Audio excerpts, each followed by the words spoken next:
everyone, it's Tiffany, and I wanted to check in with you guys because, well, I made a video and it ended up being like 25 minutes long, and it was pretty Debbie Downer, so I'm going to try and not get that way. But I wanted to let you know that last time I checked in, I had gone to lunch and think I cheated because I'm pretty sure that fish had butter on it. But it didn't hurt me too bad. I was down a 0.2, which was, hell, I would have taken a goose egg and been happy with that because a 0.2 is still a loss, so I'll take it. And then today I'm down a full pound. Usually after that first week or so, I don't lose full pound increments. It's usually 0.4, 0.2, 0.6, one of those things. It's not a full, pound. So, I'll take it. I'm not complaining.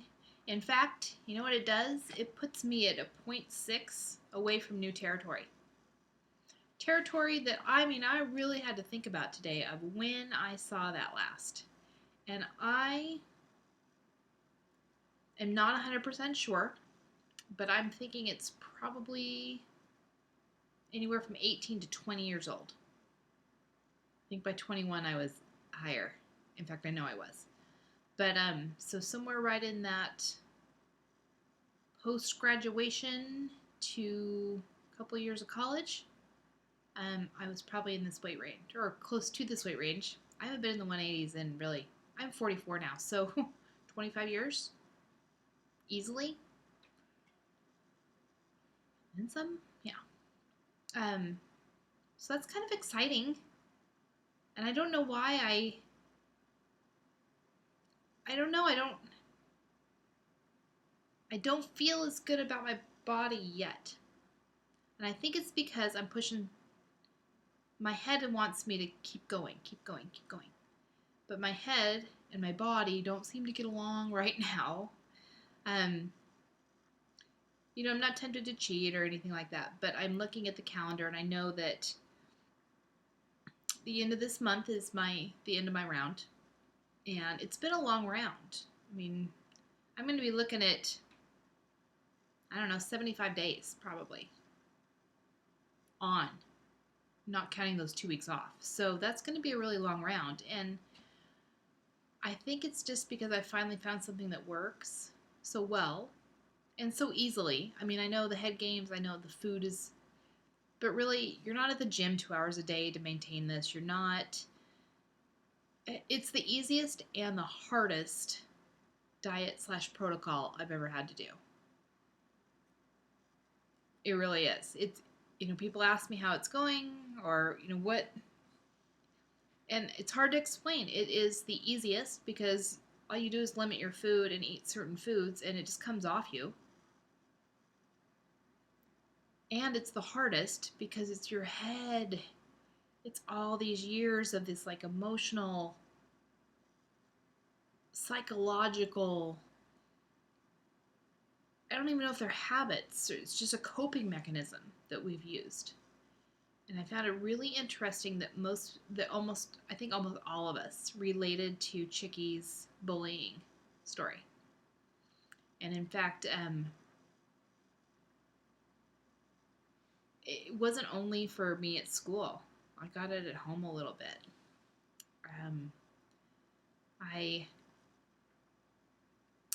My parents divorced when I was 3, so my father lives in the north end of town, and my mother lives at the south end with my stepfather, who has been my stepfather since I was 6.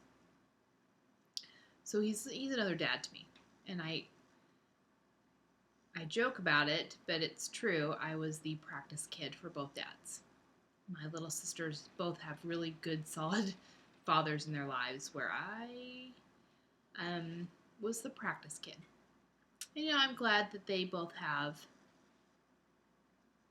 really good bonds. I'm really glad that, my dads pulled up their bootstraps, and by the time the second kid came around, they were really good fathers. But there's a lot of years in between. There's 10 years between my stepdads and my sister on that side. There's 10 years, so she's the one that's pregnant and lives in Maui. And then there's 18 years younger little sister that's still back in my hometown And I don't know her as well, because, she was born and I left town. I bailed as soon as I graduated practically. So, we'd see each other at Christmas or whenever I'd come home to town for an hour or two. But we didn't really have a relationship, not a sisterly relationship until the last few years. And we've started, hanging out more when I go to town, just us. And where usually it would be just the family together. I'd get dad and grandma and we'd go to lunch. But she and I are starting to form a relationship. And my father had a stroke last year. And so that's brought Brittany and I actually a lot closer together because we have to communicate more, which, that's horrible to say that it took, my father having a stroke to put us in better touch, but it did. But I was the practice kid. And so the comments weren't always to my face as a kid. Once in a blue moon, but they were more when they didn't know I could hear them. I had a girlfriend over after school one day, and I've always been a big kid. I've always been super tall. I've always been, chubby. I always had little birdie friends. I don't know why. All my friends were these little tiny girls. But we had gone down to the little corner store, and we had walked back, and I don't think they knew I was there. My girlfriend had gone to the bathroom or something, and I could hear my stepdad and mom in the kitchen, where I was in the living room. We'd come in that door, and I heard him say, "Jesus, she looks like a linebacker next to her friends."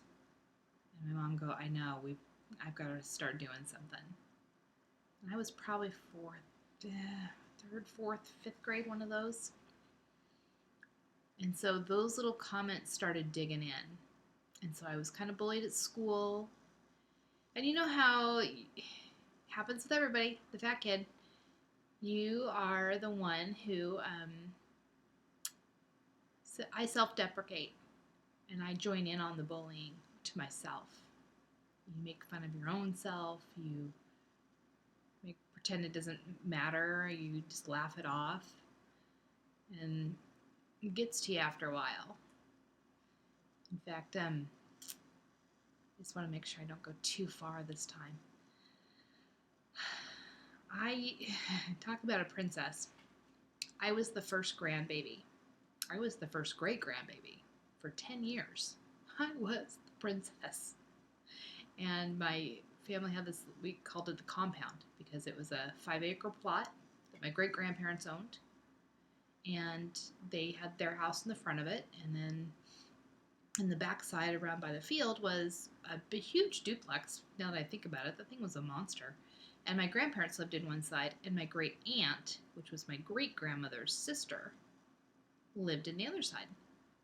And so I'd get off the school bus there because my mom wouldn't have been home yet, and all during grade school, and I would go to grandma's house, and I would always have a little snack and play.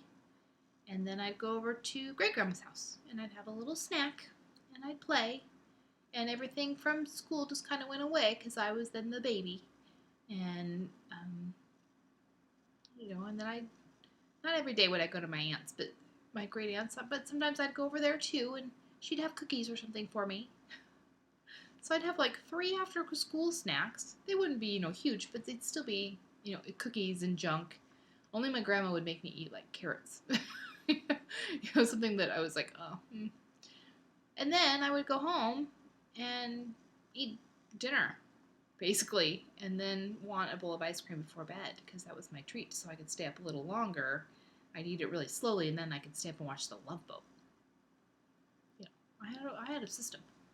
But as I got a little older, I'd look at pictures of myself, and I was not that fat in high school.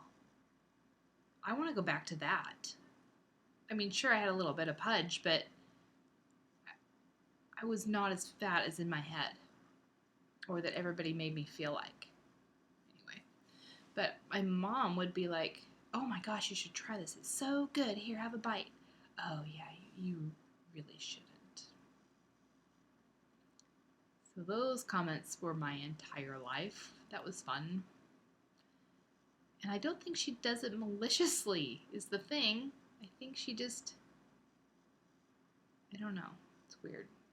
It's a weird relationship with food and comfort and self loathing and sabotage. But the more I watch these vlogs, the more you girls are opening up, the more I see myself in all of you. You know, I see this, it's the same pattern. Circumstances can be a little different. Everyone's story's a little, their own, but they're so relatable because I'm like, oh yeah, I do that. I absolutely self-sabotage.